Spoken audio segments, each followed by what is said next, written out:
Selamat datang di mata kuliah Ilmu Kesehatan Dasar bidang kimia. Pada pertemuan kali ini kita akan bahas materi tentang koloid. Kita mulai dari definisi. Apa itu koloid? Koloid merupakan campuran antara larutan dan suspensi.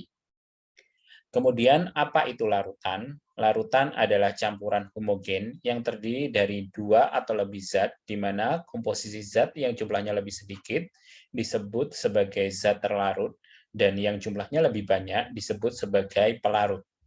Kemudian, apa itu suspensi?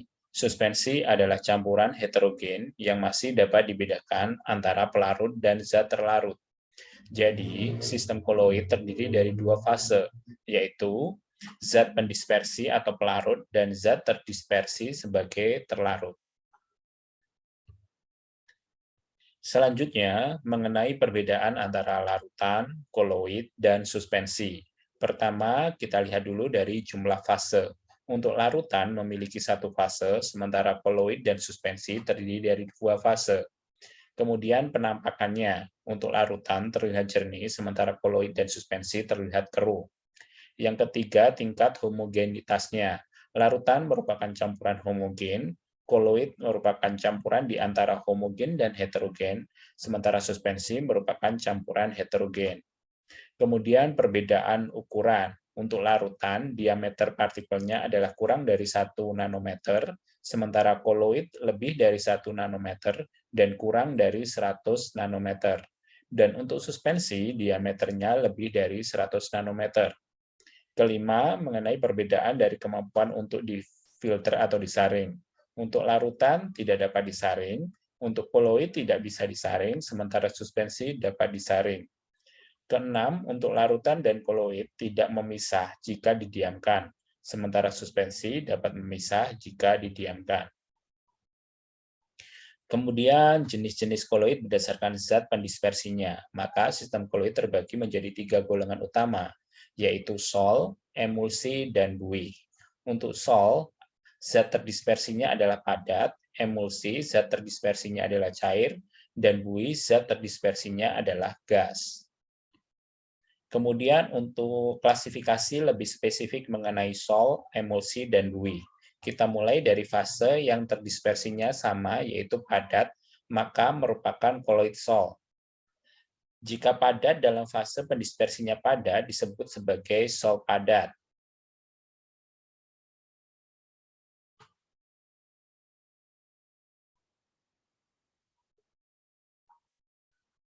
Contohnya, logam paduan, kaca berwarna, dan baja.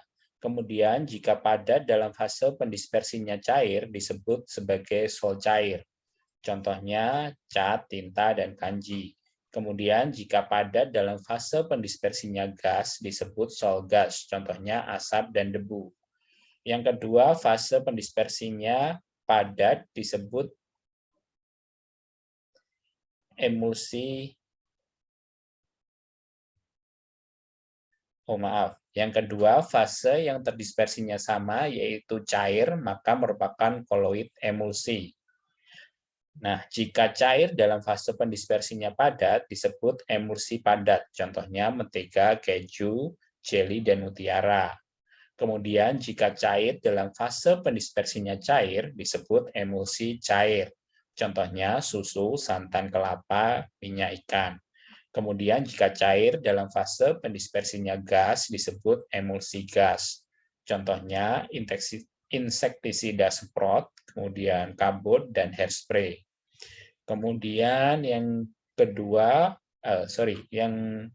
ketiga yaitu fase yang terdispersinya sama, yaitu gas, maka merupakan koloid buih. Jika gas dalam fase pendispersinya padat disebut buih padat.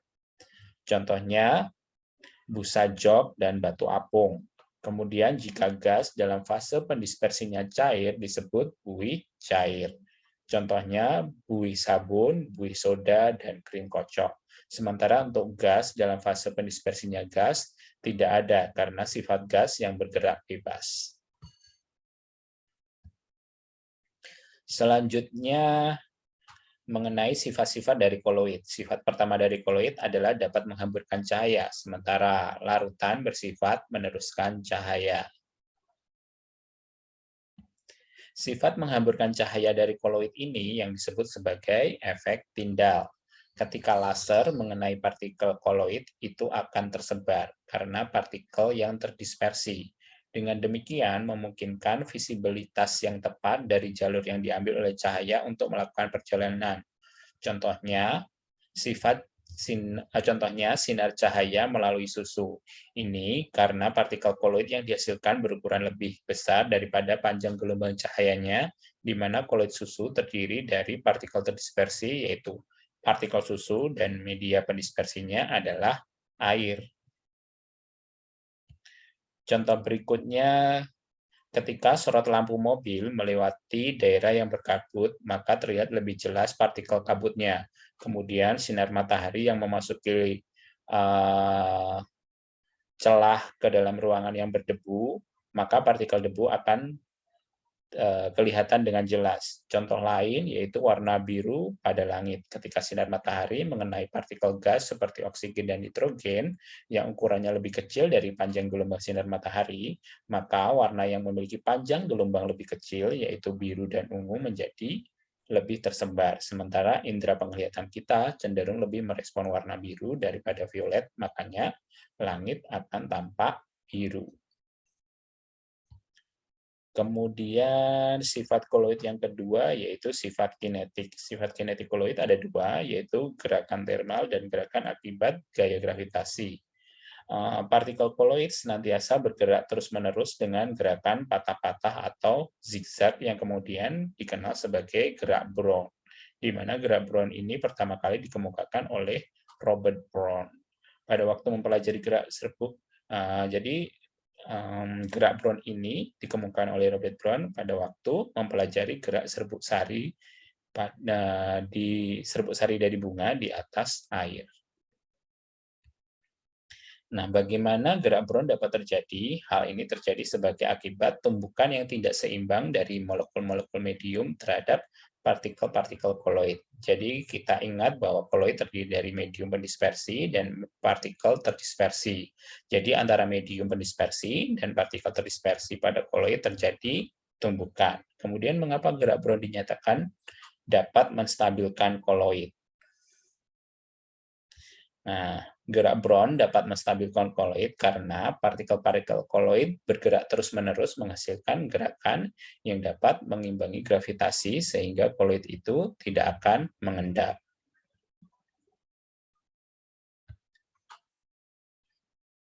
Kemudian sifat yang ketiga dari koloid yaitu sifat listriknya, di mana partikel koloid dapat bergerak dalam medan listrik.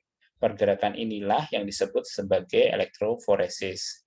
Bagaimana partikel koloid dapat bergerak karena adanya medan listrik? Hal ini disebabkan partikel koloid mempunyai muatan di permukaan yang timbul akibat ionisasi atau penyerapan muatan. Misalnya sol hidrofilik atau sol yang sifatnya suka dengan air seperti larutan protein. Muatan diperoleh terutama dari ionisasi gugus karboksil atau COOH dan gugus amino yaitu NH3+. Kemudian pH dari protein juga mempengaruhi muatan dari koloid sol hidrofil tersebut, di mana pH basa bermuatan negatif dan ketika pH-nya asam bermuatan positif. Selanjutnya, beberapa sifat listrik dari koloid yaitu elektroforesis, yaitu gerak partikel koloid bermuatan oleh pengaruh medan listrik. Kemudian elektroosmosis, yaitu gerak partikel koloid bermuatan oleh pengaruh medan listrik melalui membran semi-permeable. Kemudian potensial aliran, yaitu partikel koloid dipaksa bergerak melalui pori membran. Ini merupakan kebalikan dari elektroosmosis. Kemudian potensial sedimentasi, yaitu partikel koloid bermuatan mengendap karena pengaruh perbedaan potensial. Nah, salah satu contoh pemanfaatan dari sifat listrik koloid yaitu elektroforesis adalah proses pencucian darah, di mana darah yang merupakan partikel koloid dimurnikan dari ion-ion pengganggu menggunakan alat yang disebut sebagai hemodialisis.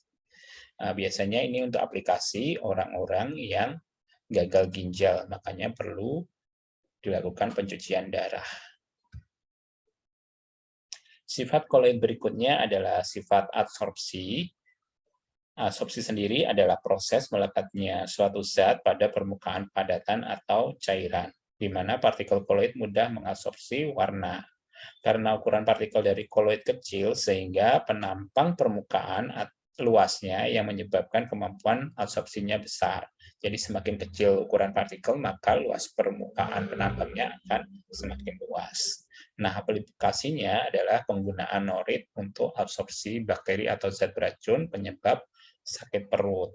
Contoh lainnya yaitu penghilangan bau badan dengan deodoran juga merupakan penerapan dari sifat absorpsi koloid. Selanjutnya, sifat koloid berikutnya adalah sifat koagulasi, di mana koagulasi adalah sifat koloid, yaitu penggumpalan partikel koloid sehingga kestabilan sistem koloid menjadi hilang. Penyebab koagulasi pada sistem koloid bisa disebabkan antara lain karena pengaruh pemanasan, pendinginan, pencampuran elektrolit, dan elektroforesis yang berlangsung lama.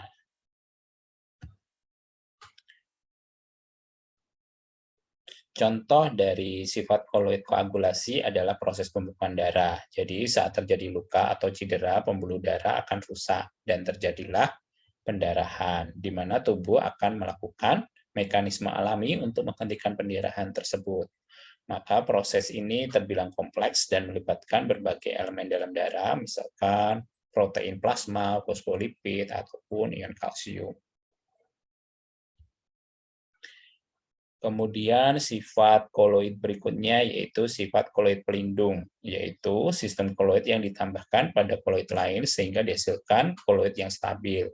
Contohnya yaitu pada proses pembuatan es krim, agar dihasilkan es krim yang lembut perlu ditambahkan gelatin sebagai koloid. Jadi es krim sendiri adalah koloid, gelatinnya adalah koloid pelindung. Sifat koloid berikutnya yaitu koloid liofil dan liofob, di mana koloid ini dikategorikan berdasarkan medium pendispersinya. Adalah zat cair berupa air, minyak, atau zat yang berwujud cair lainnya. Untuk koloid liofil adalah koloid yang mempunyai gaya tarik-menarik yang cukup besar antara zat terdispersi dengan mediumnya.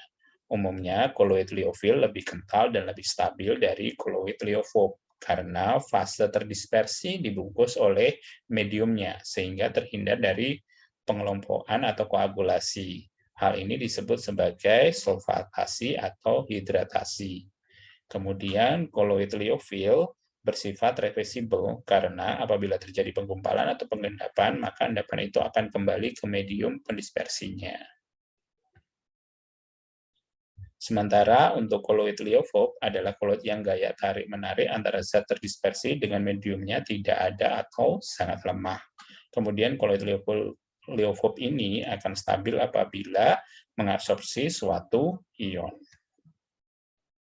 Selanjutnya perbedaan koloid liofil dengan koloid liofob, di mana koloid liofil ini sifatnya stabil, sementara liofob kurang stabil. Koloid liofil sifatnya gerak Brown dan efek tindalnya kurang jelas, sementara koloid liofob ini gerak Brown dan efek tindalnya sangat jelas. Kemudian untuk liofil umumnya dibuat dengan cara dispersi, kalau liofob dengan cara kondensasi. Sifat liofil ini stabil, untuk liofob kurang stabil. Kemudian liofil kekentalannya tinggi, sementara liofob kekentalannya rendah.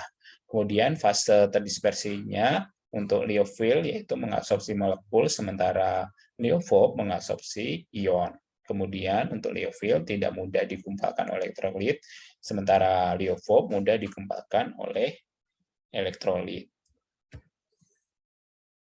Kemudian jika medium pendispersinya yang dipakai adalah air atau H2O, maka kedua jenis koloid di atas masing-masing disebut sebagai hidrofil dan hidrofob. Kemudian apa perbedaan antara koloid hidrofil dan koloid hidrofob?